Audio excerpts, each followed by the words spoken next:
Hello guys, आप लोग कैसे हैं। और आज ये क्लास में हम आपको बताने वाले हैं घात के आधार पर कि बहुपद कितने प्रकार के होते हैं। तो आज हम बात करेंगे वह आपका ट्रिनोमियल्स है। ठीक है, ट्रिनोमियल्स आखिर होता क्या है, इसको हम लोग बोलते हैं त्रिपद या त्रिपदी बहुपद। त्रिपद कहने का मतलब जिसमें तीन गो पद होता है। त्रि का मतलब तीन, त्रि का मतलब तीन, तीन का मतलब थ्री। ये पद है, पद का मतलब टर्म होता है। ठीक है, पद का मतलब क्या हुआ, टर्म। तो टर्म का मतलब पद या चाहे पदी कह लीजिए, और थ्री का मतलब त्रि या त्रि का मतलब तीन कह लीजिए।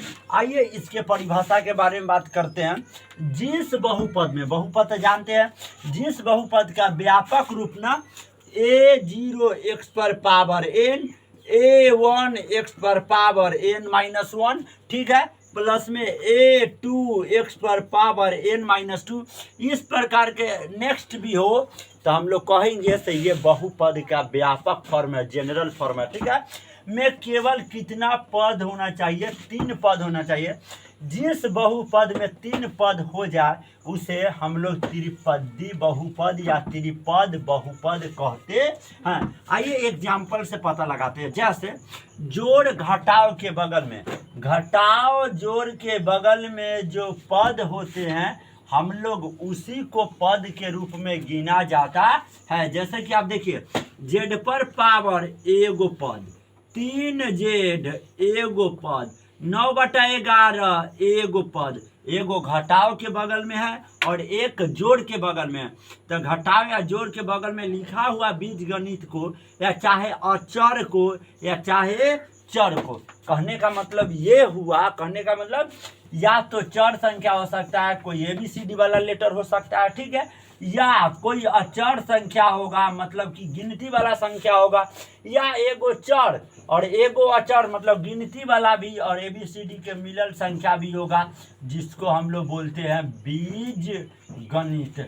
क्या कहते हैं, बीज गणित कहते हैं। ठीक है, तो अगर ये तीनों में से कोई भी हो जोड़ घटाव के साइन के बगल में, या कम से कम कै गो पद होना चाहिए, तीन गो, तब जाके हम लोग बोलेंगे कि यह त्रिपद बहुपद है। ठीक है, जैसे कि इस एग्जाम्पल में देख सकते हैं, MQ एगो पद, √2 एगो पद, √5 एगो पद। तो एक पद, दो पद, तीन पद, एक सूर्य मतलब एक लाइन में एक बहुपद में कम से कम कै गो पद है, तीन गो पद, और ज़्यादा से भी ज़्यादा कै गो पद, तीनों गो पद। कम से भी कम तीनों गो पद होना चाहिए, ज़्यादा से भी ज़्यादा कै गो पद होना चाहिए, तीन गो पद।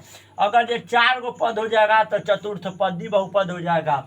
अगर जो एक पद कम जाएगा तो दो गो पद हो जाएगा, तो द्विपद हो जाएगा, मतलब बाइनोमियल। लेकिन अभी तो आप पढ़ रहे हैं ट्रिनोमियल। बाकी आगे एक और बहुपद देखेंगे जिसको हम लोग बोलते हैं जीरो पॉलिनोमियल, जिसमें केवल जीरो हो, जिसमें केवल जीरो हो, शून्य हो, उसको हम लोग शून्य बहुपद के नाम से जानते हैं। चाहे जिस बहुपद के सारा गुणांक, जिस बहुपद के सारा गुणांक शून्य हो जाए, क्या हो जाए, शून्य हो जाए, तो उसको हम लोग शून्य बहुपद कहते हैं। अगर जे कोई भी संख्या हो और उसका गुणांक कितना के बराबर हो जाए, जीरो के बराबर, तब हम लोग बोलेंगे कि यह त्रिपद या त्रिपदी बहुपद कहलाता है। जैसे कि देख सकते हैं, एक्स स्क्वायर था और एक्स था, तो आप तो गुणांक भली भांति जानते ही होंगे गुणांक क्या होता है।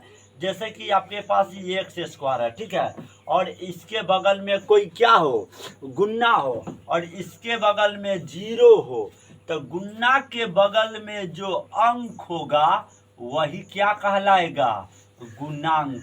गुन्ना जो गुने अंक गुणांक, तो गुन्ना के बगल में गुणांक कितना है, जीरो, तो गुन्ना के बगल में जो गुणांक हो वह जीरो हो गया, तो समझिएगा कि वह शून्य बहुपद है। इसमें भी शून्य बहुपद है, या जीरो से गुना करिएगा तो जीरो भी होगा। कहने का मतलब ये हुआ कि जिस बहुपद के सभी गुणांक शून्य के बराबर हो जाए तो उसको हम लोग शून्य गुणांक कहते हैं, या शून्य बहुपद कहते हैं, या जीरो पॉलिनोमियल कहते हैं। जैसे कि इसको देखिए एम क्यू था, इसका गुणांक 0 था, तो ये 0 हो गया। एम स्क्वायर था, इसका गुणांक 0। किसी भी संख्या को 0 से गुना करेंगे तो वह 0 हो गया। 0 गुने एम स्क्वायर गुना करेंगे तो 0 एम स्क्वायर से गुना करेगा तो 0 बना देगा। मतलब जिस बहुपद में केवल और केवल 0 हो तब हम लोग उसको बोलेंगे 0 बहुपद, मतलब शून्य बहुपद। इत्यादि एक शून्य बहुपद है। एक अगली नोट लिखा हुआ है, शून्य बहुपद का घात अनिर्धार्य होता है। अनिर्धार्य मतलब निर्दिष्ट नहीं होता है, दर्शाया नहीं जाता। 0 पर पावर नहीं रहता है, 0 पर पावर नहीं रहता है। 0 पर पावर कुछ नहीं, तो एक छुपा रहता है जो निर्दिष्ट नहीं कर सकते हैं। आप उसको कभी देखा नहीं सकते हैं, नहीं तो वो क्या हो जाएगा, गलत हो जाएगा।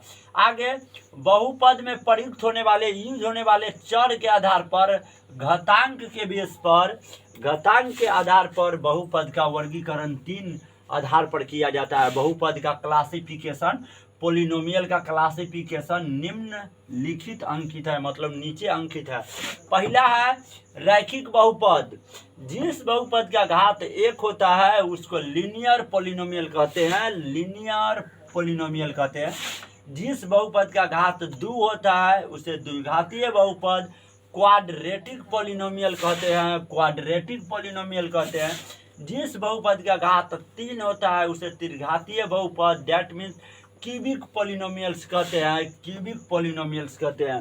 बाकी ये सब जानकर आपको कैसा लगा?